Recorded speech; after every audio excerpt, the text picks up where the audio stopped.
Like that basement mustiness, wet basement. It's never dried out down there. And the mold is gray, not quite black. you know your lungs aren't great when you're down there. Not like cancer yet.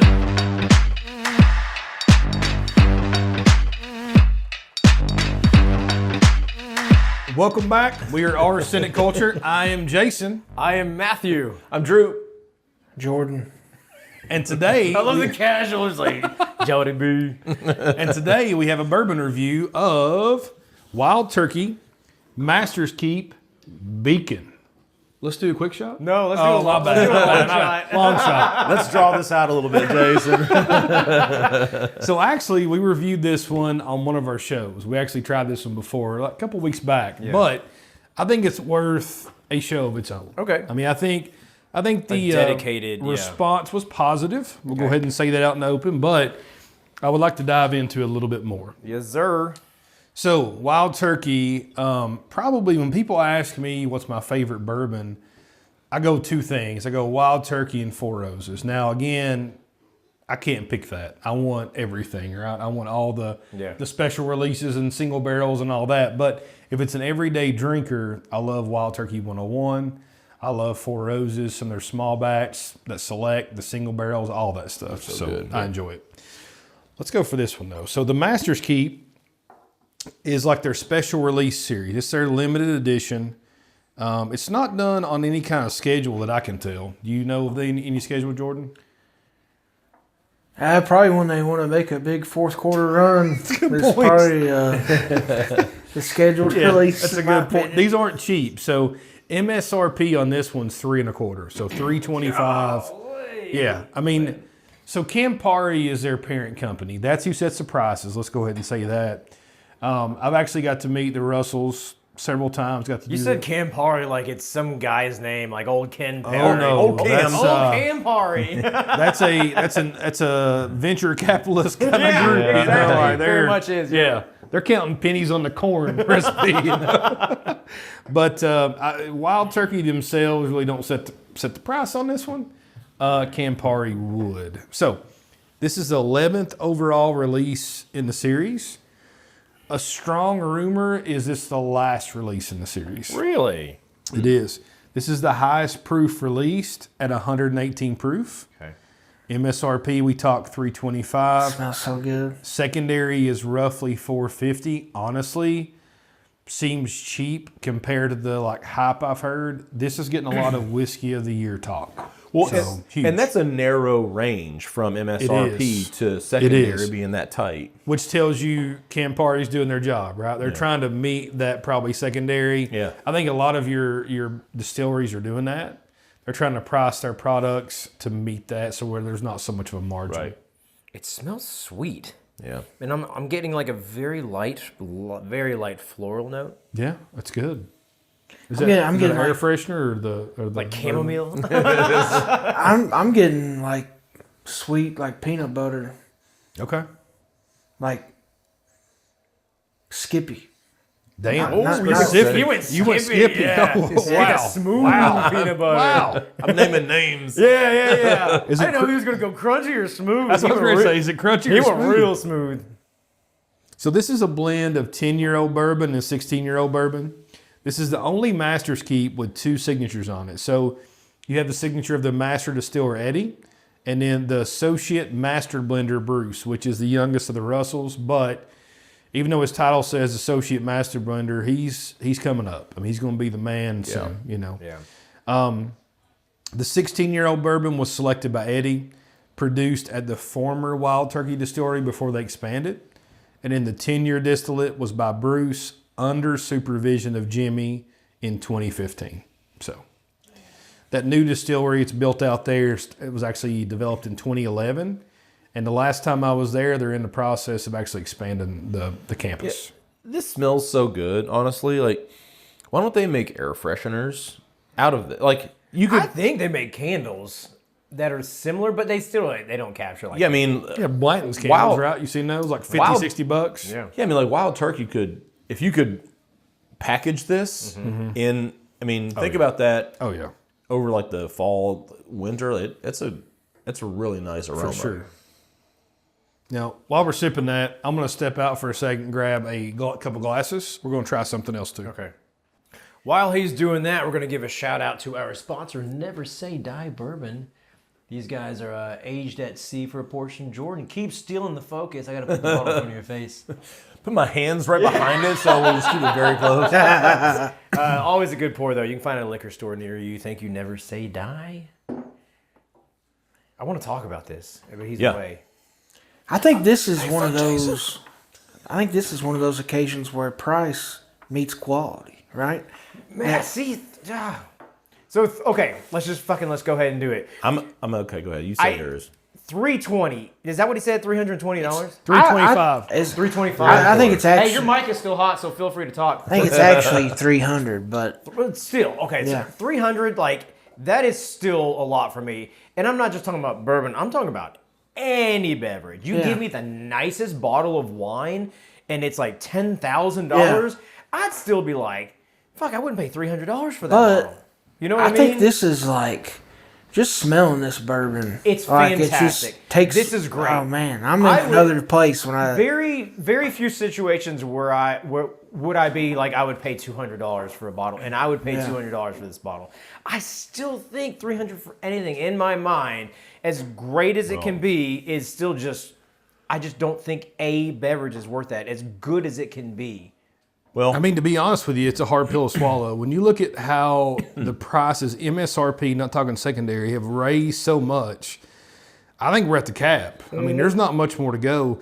I'm a huge Four Roses guy, but when your MSRP on your Four Roses limited edition's over $200, I'm kind of out. Yeah. I mean, I want to try it before I buy it, right? I mean, but this one at $3.25, I mean. I'm not even drank this pour yet, but I'm still savoring the nose. I've been over there getting glasses, but still, it's fantastic. And I think, I think there's going to be different tiers of these LEs, like the limited edition offerings. I think like it's kind of what we have here, right? Yeah. You just pulled out the Russell's 13. Yeah. This is the newest one. That this MSRP is for what, $250? MSRP's $200, but you couldn't get it for that. Yeah. So it's $250 plus. The proof on this one, the Russell's 13, is 123.8. It's the youngest in the batch is 13 years old, right? So there's older whiskey in there too. Secondary on this is 300. So secondary on this one is roughly retail of the Master's Keep. Yeah. So we're going to try to pour that beside it. You know, and I know Matt feels the same way. Like Russell 10 is one of my favorite. I love it. Favorite pours. I love it. 100%. Because the value adds to that. Yeah. Right. You know what I mean? Yeah. Well, and that's kind of where I was getting with that because, like, again, I really enjoy bourbon. The most expensive bottle I have is at retail was like a $200 bottle. Yeah. And we went to a local store and picked up some bottles, and Matt got the one bottle of the William LaRue Weller. What was it? William LaRue, right? William Heaven Hill. Yeah, that's what I was like, damn, you got a B-Tech? No, sorry, No. I misspoke. I didn't get the invite to that party. And so I got, and I spent $180 on my bottle, and I was like, Jesus, and that was like, what, 8 or 10 years ago? Yeah. But I'm even probably like on the pecking order or the totem pole. I'm the furthest down out of this group in terms of like what I would invest in bourbon, right? And so I think that the Wild Turkey, fantastic. I love it. I'm so glad to be sitting here drinking it. There's no way, not that it's not good, that I'm going to spend that much. I won't, This is a once a year purchase for me, and I'm into bourbon. Like I don't like spending that kind of money on one bottle. Like this is the most expensive bottle I own, like retail, right? Yeah. Like I have some bottles that are like I have a King Kentucky, but I think even after taxes, it was cheaper than this bottle. Really? Really? Yeah. So it's like, I mean, and honestly, like King Kentucky's fantastic, one of my favorite pours, but this. I'm jumping ahead a little bit, but it's pretty good. So, what do you think about the Russell's 13 compared to it? I mean, the nose to me, I haven't tasted either, but the nose to me is totally different, right? I've always loved this one. The few times that we've had it with you. Now, this is a much milder proof. What is this one? No, it's roughly the same. So this is 118 proof, the Beacon. This is 123.8. Are you fucking kidding me? Really? Like this It smells milder. It does smell milder. It is. It has been open about another month and a half longer than the Beacon, so it's got a little time to open up. Right, yeah. We also have about a third of the bottle gone, which this is a quarter gone. Yeah, that's true. I mean, Yeah. I don't know if like oxidation plays a role in that point. It does a within little. I couple think. months, I think but, especially nose. yeah, it feels a lot more mild, the Russell agree. 13, but I love this one. I think it's a testament to that, the 13, though, right? Like even though it's higher proof, it drinks lower. I feel like, Yeah. So what do you think comparison wise? Just talking about not value, just talking about the two. I think the 13, I'm getting more fruit notes coming forward on it. Maybe like a strawberry or like a red fruit. Compared to the Beacon is like a sweet oak, which you get in that older oaked bourbon that I love. I love that note. I think there's a line though. I don't. You can get too over oaked. You know when you get like you can, 18. but sometimes that sweet oak, you can get over oaked where it's like astringent, like real dry. Yep. But the sweet oak, like this has, which you get out of some of the older beam stuff, it's just awesome. It's like Totally agree. It doesn't dry you out like some of the other older age bourbons I've had. And the reason we went with the comparison here, just to transparent. So the Beacon's a blend of 10 and a 16-year-old. Yeah. We don't know the proportions, right? But this one's a 13-year-old, so it's the youngest. So we assume it's roughly the same, right? Close. Right. So what do you think, Drew? Like difference wise, similarities, anything? The Russell doesn't drink what it's proofed at. I got a little bit of like sugar caramel on the wild turkey on the Beacon. Maybe a little bit of fruit on this. This is the one you're talking about now. Is the Is 13. is the Russell 13? Yeah. Yeah. I feel like I should go last on this.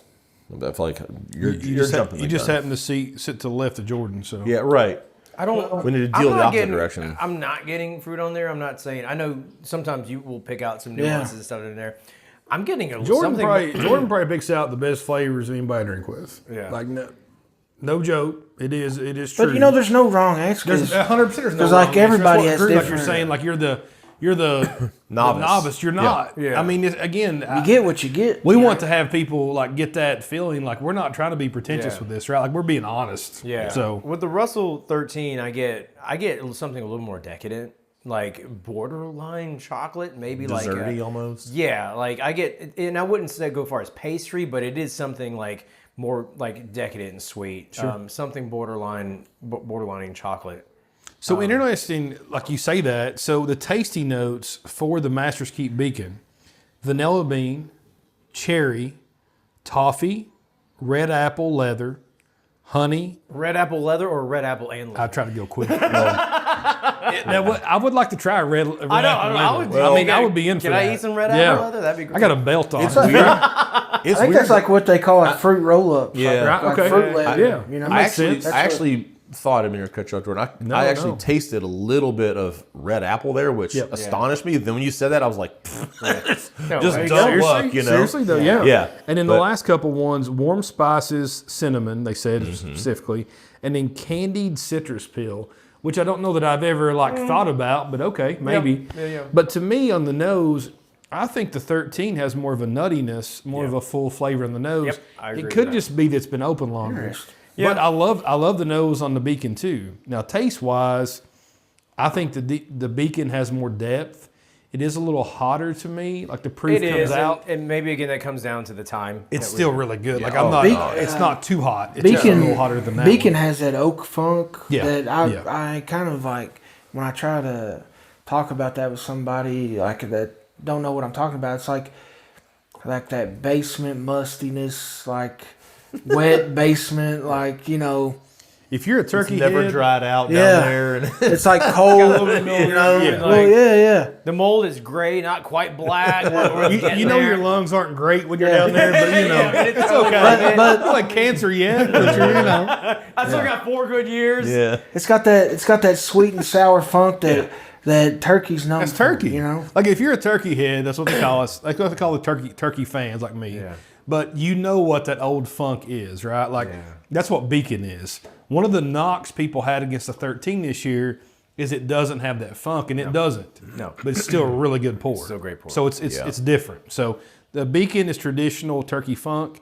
The 13 is kind of the different path. Yeah. Would people say it's like more refined, or like what? How would they? I think it's off profile. So if Okay. you think about that, like Old Turkey, we opened that decanter a couple weeks back, Yeah. right? That is funk. Yes. That is what I want in Wild Turkey. Yeah. If you can replicate that, I think Beacon gets Close. the new age close I was to going that. to say the same thing.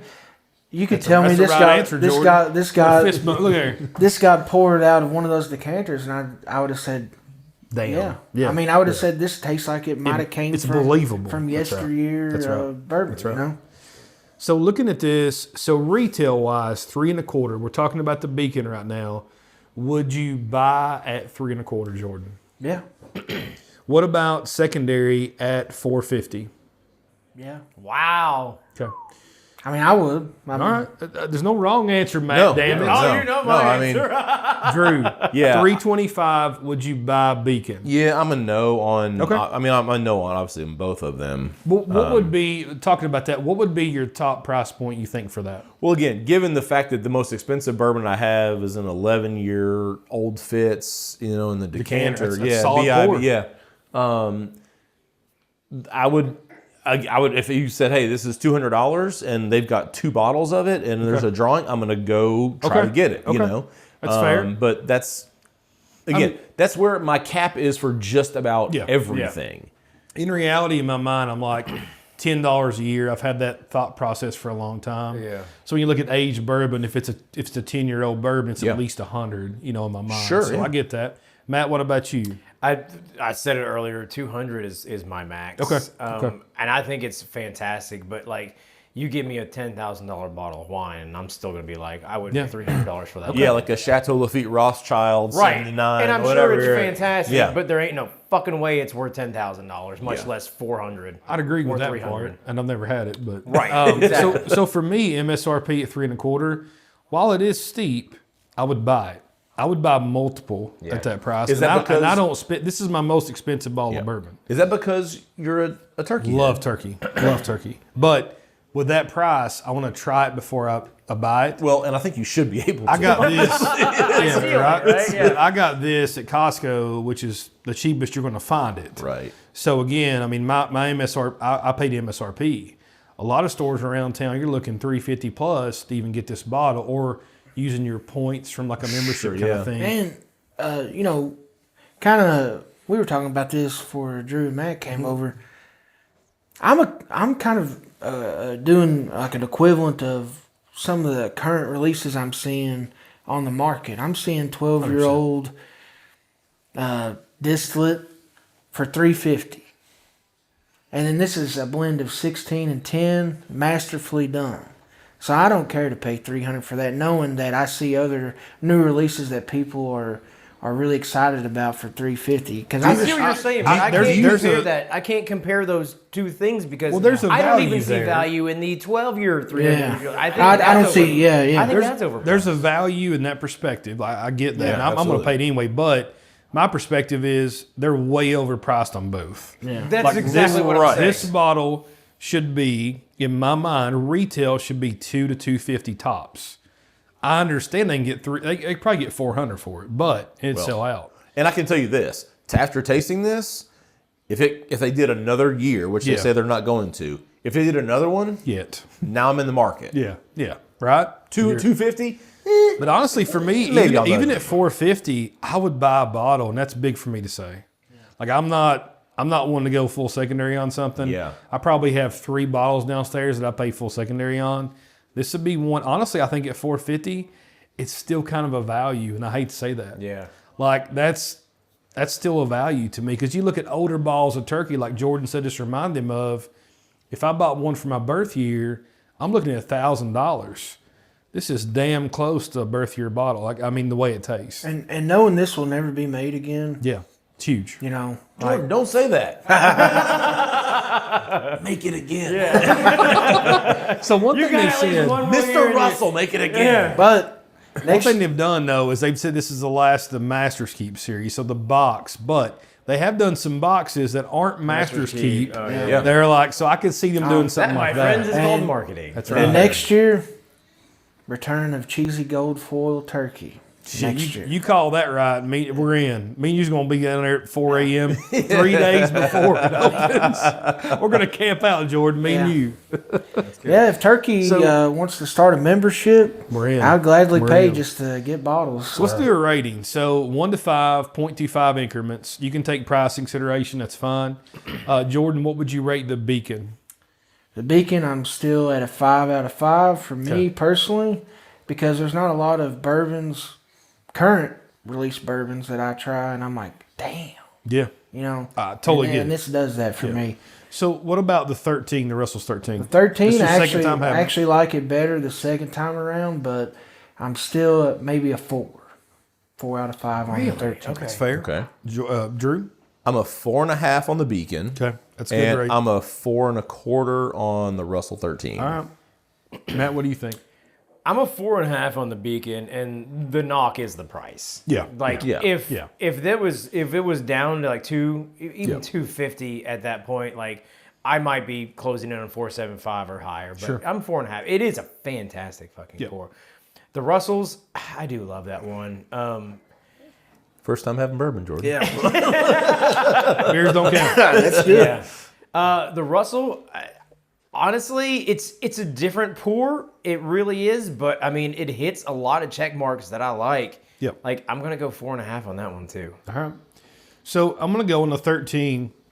I've rated this in past podcasts or past shows, but I'm a 4.5 on the Russell's 13. I really like that one. I think I might have been 4.25, 4.75, whatever.